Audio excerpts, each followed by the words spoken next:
네, 7시 13분입니다. 세상을 여는 박찬숙입니다. 이번에는 쉬운 경제 풀어보도록 하겠습니다. 숭실대학교의 온기훈 박사입니다. 안녕하십니까, 교수님? 네, 안녕하세요. 네, 박근혜 대통령이 대국민 담화에서 노동개혁, 이건 일자리다 하고 상당히 한 시간에 3분의 1 정도를 할애한 것 같아요. 그렇죠?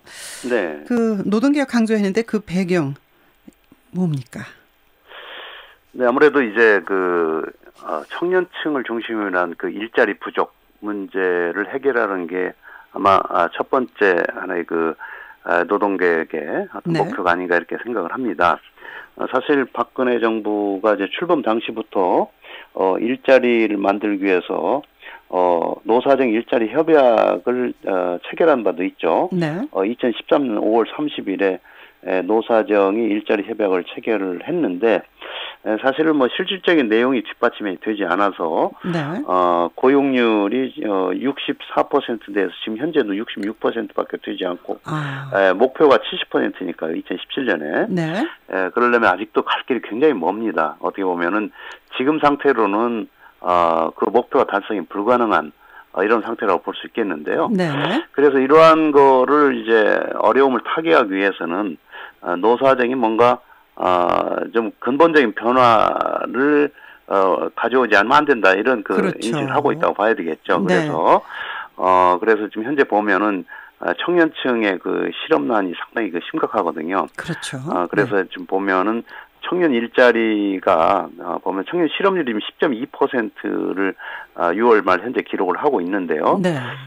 전체 실업률이 3.9%니까 15세에서 29세를 청년이라고 합니다. 우리나라의 경우에는. 네네. 그래서 그 연령층의 실업률이 훨씬 더 높은 상태죠. 그래서 독일 같으면 이게 7.1%, 네. 일본이 5.7%, 우리가 훨씬 청년층 실업률이 낮은 걸 보면, 네네. 이 실업 해소를 위해서는 뭔가 노동시장을 유연하게 만들고, 그렇죠. 그래서 좀, 산업을 좀 활기를 띠게 만들어야 되겠다, 이렇게 생각하고 있다고 봐야 되겠습니다. 결국은 이제 노조가 대화의 파트너로 응해주지 않으면 이제 불가능한 건데, 대통령이 네. 당근을 그래도 제시했나요? 네, 그래서 지난 6일에 국민 담화에서도 실직한 근로자가 안정적인 생활을 유지할 수 있도록 실업급여를 현재 평균 임금 50% 수준에서 네. 60%를 올려주고 그다음에 실업급여 지급 기간도 현행 90일에서 240일인데요. 이보다도 30일 더 늘릴 것이다 이렇게 밝혔거든요. 네네. 어떻게 보면은 이것이 이제 한국노총이 지금 그동안에 대화에 참여를 했었는데 이 한국노총을 다시 대화의 장으로 끌어들이기 위한 하나의 당근이다. 네. 이렇게 평가를 하고 있는데 사실 이제 분수령이 오늘이 될 걸로 지금 예상이 되고 있는데요. 네네. 오늘 보면은 이제 한국노총이 상임집행위원회를 오늘 개최를 합니다. 네. 매주 월요일마다 이제 개최가 되는 건데 오늘 이 자리에서 이 한국노총 측이 노사정 위에 복귀할 것인지 어떨지에 대한 기본 방향을 정할 것으로 예상이 되고 있습니다. 네. 그래서 이게 하나의 큰 관건이 아닌가. 왜냐하면 정부나 또는 경영자 경청이나, 협회, 경청이나 이런 쪽은 다 지금 대화를 할 그런 각오가 되어 있고 이미 네. 준비가 되어 있고요. 그 다음에 또 노사정 위원장도 김대환 네. 노사정 위원장 새로 4개월 만에 다시 복귀를 선언했기 때문에 그렇죠. 예. 관건은 이제 이 한국노총 측이 아닌가 이렇게 생각합니다. 네. 한국노총 위원장하고 상임 집행위원들하고의 의견의 차이가 있나요? 네, 그렇습니다. 사실 노총 위원장 한 사람의 결정만 가지고는 되지 않는다고 봐야 되겠습니다. 그렇죠. 그래서 한국노총 조직원들에 대한 설득 작업이 사실 필요한 상황이라고 이렇게 볼 수가 있겠는데요. 네네. 자신이 물론 결심을 한다 하더라도 그렇죠. 그렇죠. 특히 지금 한국노총 산하연맹의 중추가 어디냐면 전국 금융산업 노동조합, 아하. 그리고 전국 공공산업 노동조합 연맹, 네. 그다음에 전국 공공노동조합 연맹, 이쪽이 반대가 굉장히 강하기 때문에 네. 한국노총 위원장으로서도 사실 스스로 참여하고 싶어도 이들 노조를 설득하지 않으면 안 되는. 그런데 그렇죠. 이들 노조에서는 주로 이제 조직이 공기업과 은행들로 되어 있기 때문에 네. 임금 피크제 도입을 상당히 반대하고 있습니다. 네. 그래서 어떻게 될지는 오늘 좀 봐야 될 것 같습니다. 네, 오늘이 아주 중요한 날이군요.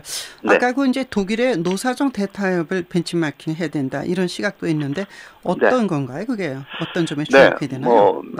저도 한두 차례 말씀드린 바도 있는 것 같은데요. 네네. 독일에서 이제 흔히 알려지고 있는 그 하르츠 개혁이라고 네. 하는 게 2003년에서 2005년 사이에 추진이 됐고, 그래서 그걸 바탕으로 해가지고 2000년대 후반부터 이제 강력하게 추진이 됐지 않습니까? 네. 근데 여기서 이제 우리가 주목을 해야 될 것은 노사정이 대타협을 했는데 그 내용 중에 중요한 것이 네. 노조가 일자리 창출이 우선이다, 최우선이다 이렇게 인식을 가치를 했고요. 네. 그래서 임금 인상을 자제를 하겠다.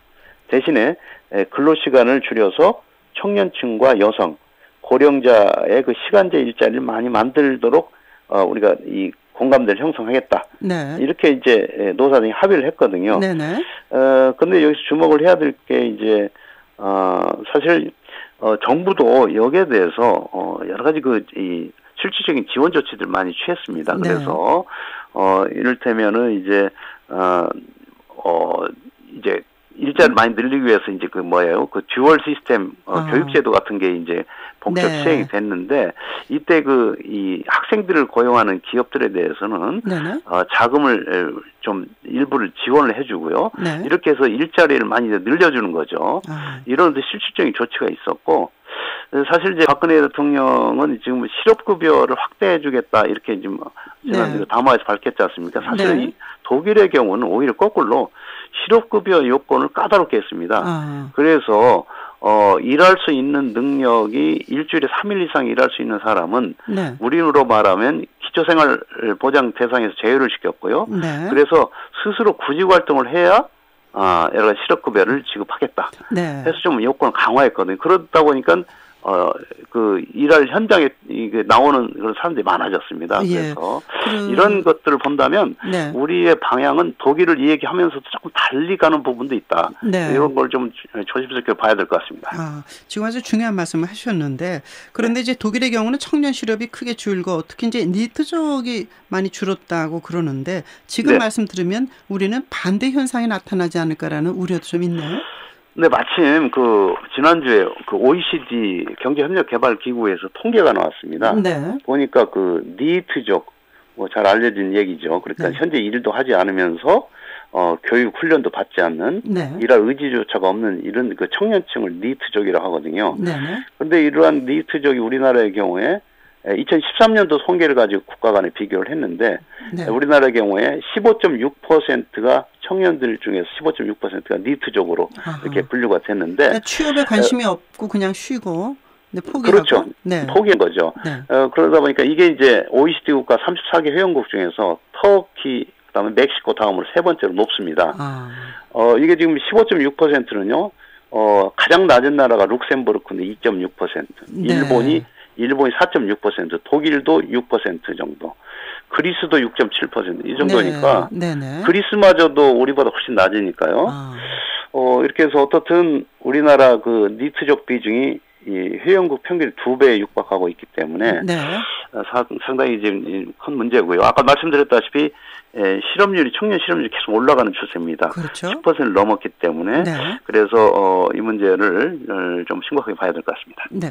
말씀 들으면서 3%세대, 5%세대 막 그러지 않습니까? 연애 포기, 예. 결혼 포기, 여러 가지 포기하는.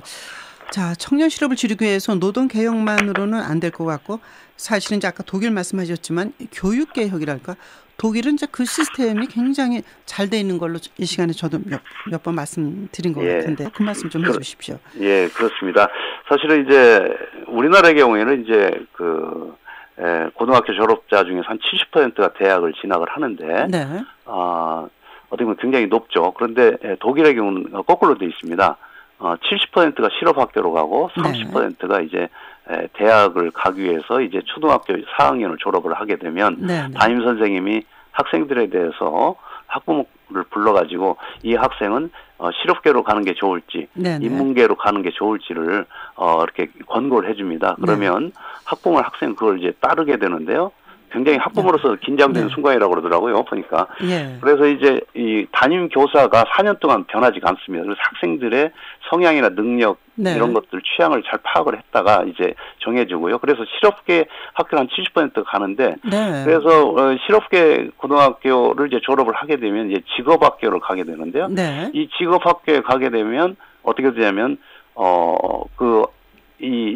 자기가 원하면 네네. 취업 의향서를 내게 되면 결국 기업하고 이제 묶어주게 됩니다. 되는? 네, 네, 기업에서. 그러면 기업에 가서 일주일에 한 3, 4일은 실습을 하게 되고요. 네. 그다음에 이론 공부를 한 하루 이틀 정도를 학교에서 하게 되는데 이런 과정을 한 3년 정도 거치게 네. 됩니다. 지금 제 말씀 들으면서 결국은 노동개혁이 교육개혁하고 연계되지 않으면 힘들다는 걸 느끼게 됩니다. 그렇습니다. 예, 여러 가지 정말 중요한 말씀 잘 듣습니다. 고맙습니다. 숭실대학교 온기훈 박사였습니다. 7시 24분.